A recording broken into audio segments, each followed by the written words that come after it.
যখন আমি allergy test লিখি, বলি অ্যালার্জি প্রোফাইল করতে, তখন আমি এক্স্যাক্টলি কি মিনিং করি, কি মানে করি। অ্যালার্জি টেস্ট বা অ্যালার্জি প্রোফাইল মূলত কয় প্রকার? মূলত দুই প্রকার। একটা স্কিন বেসড, যেটা ইন ভিভো ডায়াগনস্টিক্স, আর একটা হচ্ছে blood based serological allergy profile, যেটা ইন ভিট্রো ডায়াগনস্টিক্স। এবার আপনারা বলবেন গোদা বাংলায় বোঝান, কি মানে বলতে চাইছেন। প্রথম পয়েন্টটা হলো স্কিন বেসড যেটা অ্যালার্জি প্রোফাইল টেস্ট, ওটা যত রকম অ্যালার্জেন আমাদের অ্যাভেলেবেল, কোনো রিয়েজেন্ট যার কাছে আপনি করছেন, তারা স্কিনে প্রিক করে, প্রিক মানে কোনো ব্লাড বেরোয় না, ব্লাডলেস প্রিক হবে, এবং এখানে স্কিনে সেন্সিটিভিটি চেক করা হয় বডির। এবং এই যে টেস্টটা হয়, এর রিপোর্ট কিন্তু 90 থেকে 95% সেন্সিটিভ।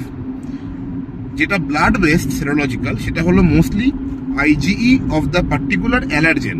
মানে ধরে নিন এক্সাম্পল, আপনার চিংড়ি মাছে অ্যালার্জি, আপনি চিংড়ি মাছের উপর IgE level in the blood কতটা আছে চেক করছেন, তাতে প্রেডিক্ট করছেন যে আমরা এত এই পার্টিকুলার অ্যালার্জেনে এতটা অ্যালার্জি হতে পারে।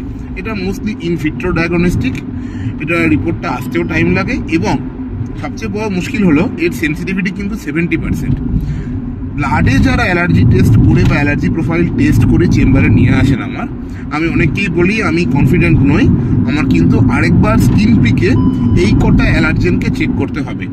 এই কটা অ্যালার্জেন না পেলে কিন্তু আমি আপনাকে অ্যালার্জি থেরাপি স্টার্ট করতে পারবো না। এটা কেন বলি?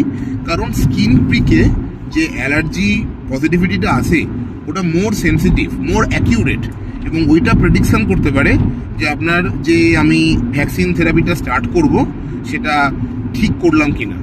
ব্লাড রিপোর্ট দেখে কিন্তু কখনোই ভ্যাকসিন থেরাপি স্টার্ট করা উচিত নয়, এবং কখনোই কিন্তু প্রেডিকশন করা উচিত নয় যে আপনার অ্যালার্জিটা ওটাই আছে কি নেই।